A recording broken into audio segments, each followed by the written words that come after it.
Yo guys, welcome back to the Stock Talk Insider channel.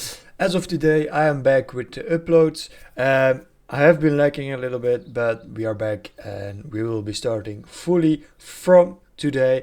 And the first thing we see right in front of us is the S&P 500 charts via Yahoo Finance. As you see, we are actually back at the levels we were last year. In this video, I will actually just be talking about why I personally think that this is just a buying opportunity, just like any other dip. Of course, it can feel a little bit different, like Dan I've said. If you want to get more and closer into that, you just have to look at one of his latest interviews. He will probably have said something about what I mean, but more that this time is different, that it is self-inflicted. But yeah, that's also a very big thing to think about, because it's not as easy as he has said it. Yes, it can be seen as self-inflicted, but just look in how he says it and make your own opinion about it. But I'm not really sure in how I can follow him in that. Seeing back to other drops in the market, of course, I do think that the market is overreacting. I will be talking to you guys through my script that I made, but yeah, we are back. Welcome back to Stock Talk Insider. I just want to say one more thing before I get into my made up scripts, so I get everything right for you guys, and it is that everything I upload and say on this channel is purely from my own experiences and purely what I found on the market and what I find on the news headlines and on other sources where I can find some information in where the markets probably or maybe can go. So yeah, that is one thing. And the second thing is that everything I do, I just want to make videos about it, because in 5 years I want to see in how I thought today and where I was today, what my thoughts were around and of the markets, and how I worked around it, let me say it like that. But I purely want to let you guys see all of these things, and maybe you can get something out of not what I'm saying, but just in how I do things. And yeah, maybe you can take a little bit of information in how another investor is doing. And I'm just a retail investor, as most people are watching right now probably. I just want to give you a look, guys, in how I think, and you don't have to take my opinions for your opinions. I don't want to debate. I just want to give you guys my opinion in how I look at the market, so I can give you another look in how you can look at the market. So yeah, I've been looking a little bit on the tariffs before I made a video. So yeah, let's go right into it. So in recent weeks, the global stage has been shaken by the announcement of new tariffs imposed by the United States under the leadership of former President Donald Trump. As of early April 2025, a series of significant tariffs have come into effect, fundamentally altering the dynamics of international trade and raising questions about the long-term impact of global markets.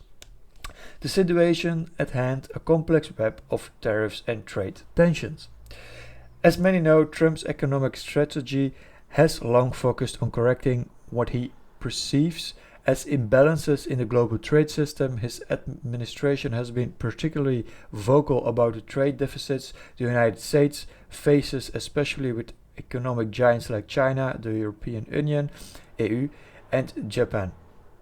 In the last few weeks, we've witnessed a dramatic shift in the US trade policies, with tariffs reaching as high as 10% on imports, alongside a wave of high-end pressure on foreign markets. For example, the EU currently imposes around 22% VAT, value-added tax, on American cars, making them significantly more expensive. Those are not tariffs, but it is a VAT you have to pay, so you can see it as a tax.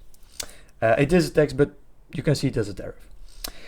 This VAT effectively adds a substantial cost to American automotive exports, making them less competitive compared to local produced European cars. Also, I want to mention one more thing around that. Yes, American cars become more expensive because of the VAT of 22%, which is actually pretty high if you say it to me. But of course, American cars are made for America, where there's room enough, big roads.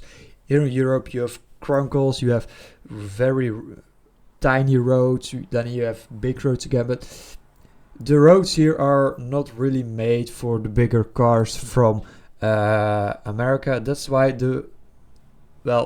smaller cars, the biggest EV car in the world, Tesla, is doing actually pretty good in the European countries. But of course, in the latest numbers, not so good. But that has to do with the Model Y, and then of course some controversy around the name of Elon Musk linked to Tesla. So yeah, that's a bit of what's happening now. But in the broader market, Tesla is a more smaller car compared to the normal bigger American vehicles. So yeah, that's one thing why American vehicles are also not doing that great in Europe. But of course, the 22% VAT is not helping at all, making them less competitive compared to local produced European cars. The EU justifies this policy as a way to protect its domestic manufacturers, but it also raises a critical question: how much of this VAT is truly a protective measure, and how much of it is subsidizing local auto companies at the expense of foreign competitors? Trump's recent tariffs, however, go beyond retaliatory measures. While the 10% tariff on a broad range of import goods seems high, it's not necessarily meant to stay permanent. In fact, these tariffs are likely an aggressive negotiation tactic to force countries like the EU, China and Japan to reduce their own tariffs on US products, particularly in sectors like automotive, technology and agriculture. Tariffs as a leverage in negotiations. The tariffs, in essence, are Trump's way of saying, if you won't play by our rules, we'll make it harder for you to export to us. By raising the cost of foreign goods, especially from major trading partners, the US aims to shift the balance of trade in its favor. However, there's a subtle element at play here.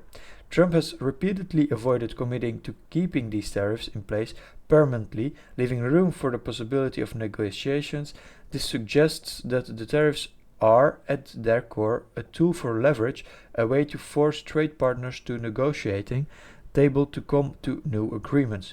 Take the EU's VAT on American cars as an example. While the tax as a significant barrier to the US export, it's also a signal to car manufacturers that Trump may escalate the situation further unless European markets agree to cut down tariffs on US cars and other products. The real question now is, will this tariff war escalate into a full-blown trade conflict, or is it simply a high-stake game of negotiation? A golden opportunity for investors. While the headlines are filled with dramatic stories of trade war and escalating tensions, there's another side in this situation, one that savvy investors should pay attention to. Tariffs and trade disputes often cause significant volatility in the stock markets. Companies in industries heavily impacted by tariffs, such as automotive, steel, and agriculture, may see their stock prices drop as investors worry about higher costs, reduced profits, and uncertainty of future regulations. However, this kind of market volatility can also present opportunities for investors who are paying attention. If you have a strong understanding of the companies involved and clear grasp of underlying market dynamics, the current climate could provide an opening to buy stock in companies you believe in at a lower price than usual. For example, many automakers, both American and foreign, may experience short-term price fluctuations due to the effects of tariffs. Companies like Ford, General Motors, and Tesla might face a period of uncertainty, but their long-term prospects could still remain strong. Similarly, industries like steel and aluminium, which have already seen tariff hikes, might present opportunities to acquire stocks at a discount, assuming the market overreacts to short-term challenges. The key, as always, is to approach the market with a long-term perspective and to remember that volatility often presents opportunities. As I always believe, and actually, like it's been proven, that the market is looking forward not to today, but to the future, to what will happen in a couple of months. That's where the market tries to price in its prices. That volatility often presents opportunities to buy low. Investors can navigate the noise and see the bigger picture, may be able to capitalize on lower stock prices with the expectation that these companies will eventually adjust to the changing trade environment and recover. Conclusion: embrace the drama for what it is, an opportunity. In conclusion, while the headlines about tariffs, trade wars, and negotiations might be filled with drama, they are ultimately a part of a broader strategy of economic leverage. Trump's tariffs are likely designed not only to balance trade deficits but also to create the conditions necessary for new negotiations with global partners. The high tariffs may not be permanent, but they serve their purpose in applying pressure and generating the conditions to change and for change. For investors, this period of uncertainty can be seen as a chance to purchase stocks at lower prices, particularly in industries that are directly affected by trade policies. While the markets may react to the headlines in the short term, the key is to recognize that these moments of volatility could offer a golden opportunity to buy into your favorite companies at a more attractive price. So while the media focuses on the drama of tariff announcements and international trade tensions, keep in mind that it might just be a chance for you to make informed strategic investment that pay off in the long run. So this is a script that I just made up with all of the information I got together, so I could give you guys it in a very, very good way, because I do know that if I start talking without a script, without a guidance, I just keep talking and talking and talking over each concept that I'm talking about. So that's not a good thing, to keep it clear. But just like now, I'm not going to talk a lot more because otherwise the video will be too long. And actually what I will say after it will just be too much. And then the video will not be clear anymore, because I just want to end the video right here. I've said what I wanted to say. You have the key information points that I wanted to give in how I look at the market and how I think that this is going to apply changes on the market. And then again, thanks for watching. Thank you for clicking on the video.